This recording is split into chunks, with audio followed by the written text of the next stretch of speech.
大家好，我是小高姐，今天我们来做包子。首先用温水把酵母化开，这个地方可以放一点糖，但是不需要放泡打粉。糖可以帮助你迅速的繁殖酵母，而泡打粉是化学发酵，是一个补充的作用。如果你的一发到位的话，你并不需要使用泡打粉。揉成一个中等稍微偏硬的一个面团。这个包子的面团的软硬可能跟个人习惯有关系吧。这个软面的话，它揉面比较容易，但是这个稍微硬一点的面呢，它的支撑力量比较强一点，而且这个包子的褶皱呢，在发酵和最后蒸制的过程中，它不容易融合在一起。半个小时之后呢，你这个地方你给它揉面揉均匀了。因为这个面已经有点发了，它揉过之后呢，它不可能像这个死面一样揉出来特别光的感觉，但是不要紧，等一下我们后面还要继续操作。这个地方我醒发了1个半小时，我们家的温度是21摄氏度，你要根据自己的那个室温情况调节发面时间的长短。现在我们来拌馅儿，用你喜欢的任何馅料都可以，荤的素的都没问题，但是你应该很少看到用虾肉和羊肉拌馅儿吧？这个味道非常鲜，是很难得的美味。这个虾肉用温水给它化开之后呢，上一个味儿，给它腌一会儿。这个是新鲜的羊腿肉，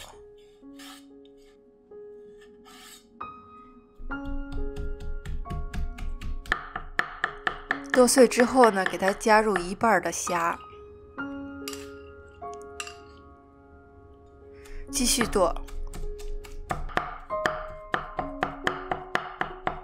剁的这个羊肉比较细腻，但是这个虾肉还可以看到颗粒的时候呢就可以了。放入葱白、生姜，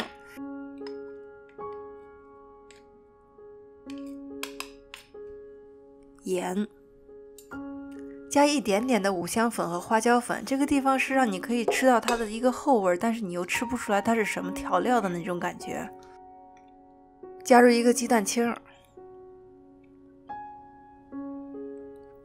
最后点一点香油，把它搅拌均匀。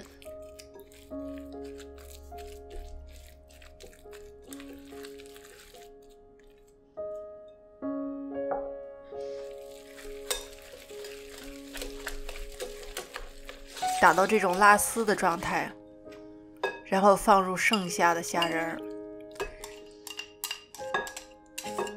继续搅拌。你一定要让这个虾仁跟这个肉馅完全的融合在一起，因为我们用了很多的虾仁，如果你不搅拌到位的话，你到时候蒸出来的这个馅是散的。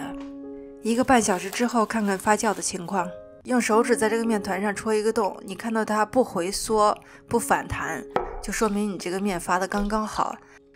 发酵结束之后呢，第一步就是排气。我这个地方没有用白糖，如果你用白糖的话，这个酵母直接分解这个单糖，会产生更多的二氧化碳，你这个发酵的这个程度会更大一些。现在呢，我不是在揉面，我是在压这个面团，继续排气。排气结束之后呢，我们来分割面团。我给你的这个配方呢是做24个小包子，你做完之后呢，这个馅料跟这个面皮是刚刚好用完。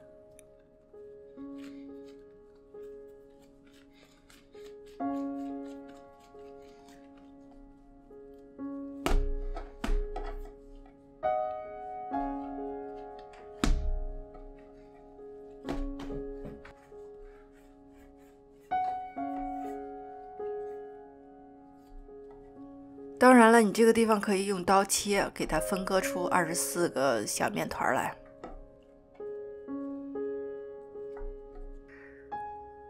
拿一个面团把它从外向里稍微揉一下，这个揉的目的呢，第一还是给它排气，第二个呢就是把它整形成一个圆形的小面饼，等一下擀皮的时候就能擀得非常的圆了。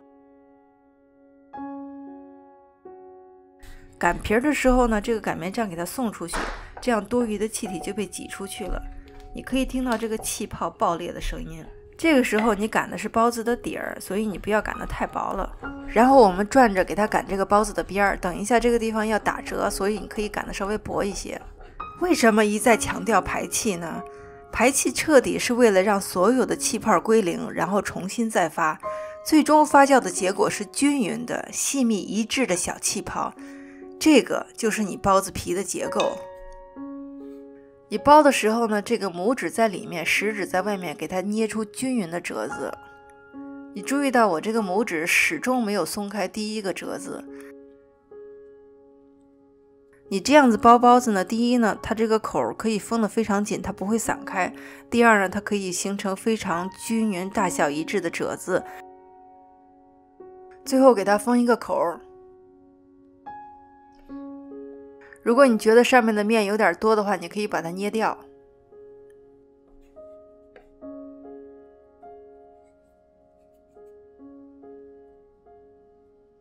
这样这个包子就包好了，然后给它最后醒发1个小时。你醒发的时候呢，跟蒸馒头一样，你不要盖盖子，就是为了让它上面形成一个小硬壳。你到时候蒸的时候呢，这个褶子就不会融合在一起了。冷水下锅蒸，上气之后呢，转中火蒸15分钟。蒸完之后呢，不要马上揭盖子，等它这个蒸汽散尽之后呢，再开盖。这个蒸好之后呢，你看到这个褶子完全的保留在了这个包子的表面，而且它也不会软啪啪的塌下来。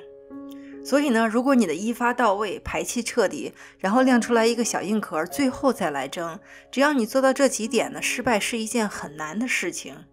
这集就到这里了，有收获的朋友请你帮我点个赞或者订阅关注我的频道，我们下期再见，谢谢大家。